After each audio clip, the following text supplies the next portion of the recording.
You open the front door, and 5 seconds later, the room is already losing. Shoes hit the floor, a work bag gets dropped by the wall, backpacks slide beside the sofa, mail lands on the coffee table, and somehow, all of it starts in the same 3 feet of space. By dinner, the entry is blocked. The sofa is holding jackets. The table is holding everything else. And the whole room feels messier than it actually is. Most people call this a storage problem. It's not. It's a landing problem. Everything enters through one door, but nothing has a clear place to stop. So I rebuilt this exact entry 4 different ways. Same door, same family, same amount of stuff.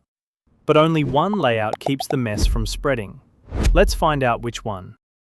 Before we start moving things around, this entry has to answer one question. Can a family actually use it without getting in each other's way? First, the landing point has to sit beside the path people already take, not right in the middle of it. Because if one person is taking off their shoes while someone else is trying to get inside, the whole entry stops working. And the first things out of your hands, shoes, keys, mail, need somewhere to land within a step or 2 of the door. But jackets and backpacks are different. They're bulkier, they stay longer. And if all 4 people are trying to use the same narrow wall, that wall gets overwhelmed fast. So the real test is not whether the system looks good when it's empty, it's whether it still feels calm when it's full. We're looking at door clearance, walking space, everyday reach, and how far the mess spreads. Now let's start with the solution almost everyone tries first. Put everything right beside the door. The first idea is also the most obvious. Put the whole landing zone right beside the door. A shallow cabinet keeps the shoes off the floor, hooks catch the jackets and backpacks, and a small tray gives keys and mail somewhere to stop. At first, this feels almost perfect. Everything is close, nothing has to travel across the room, and the living area immediately looks calmer. For one person, this could work really well, but a family doesn't arrive one item at a time.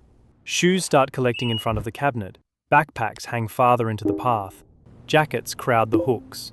And once someone stops here to take off their shoes, the entrance becomes a waiting line. The storage is close, maybe too close. It solves the landing problem, but creates a traffic problem. So this setup is easy to reach, but once it fills up, door clearance gets tighter, the walking path gets narrower, and the whole entry starts to feel overloaded.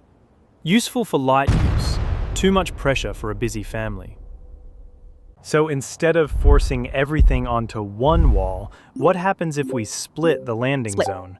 Keep the fast things close, shoes, keys, and mail, then move the bulky things a few steps deeper inside.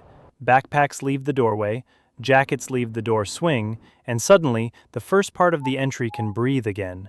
This already handles traffic much better. One person can stop near the door, while someone else continues into the room. The walking path stays clearer, and the storage no longer feels like it's pushing back at you. But there's a trade-off. The system only works if each zone has a very clear job.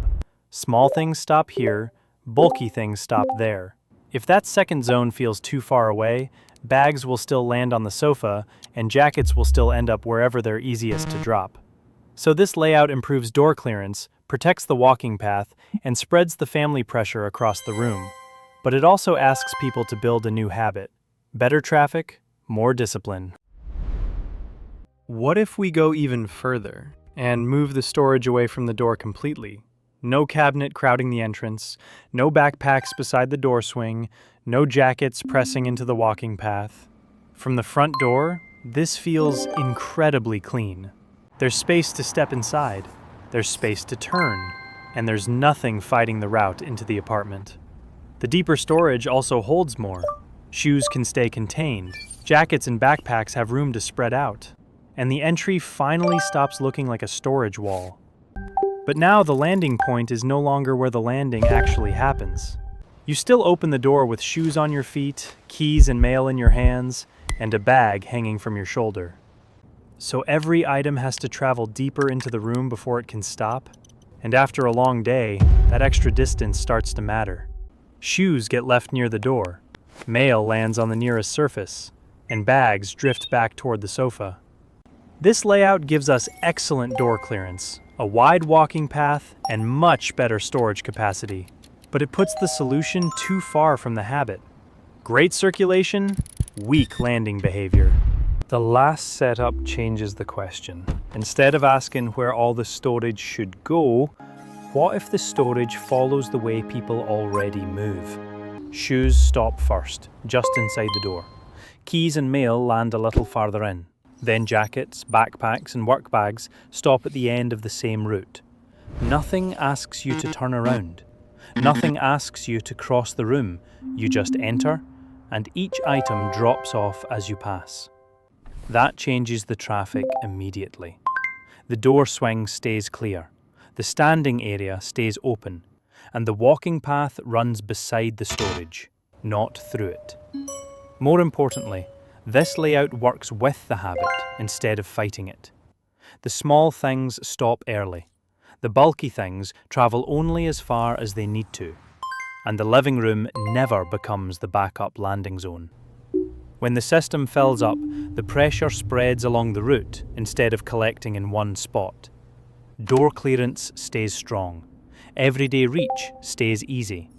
The walking path stays usable, and the clutter has a clear edge it doesn't need to cross.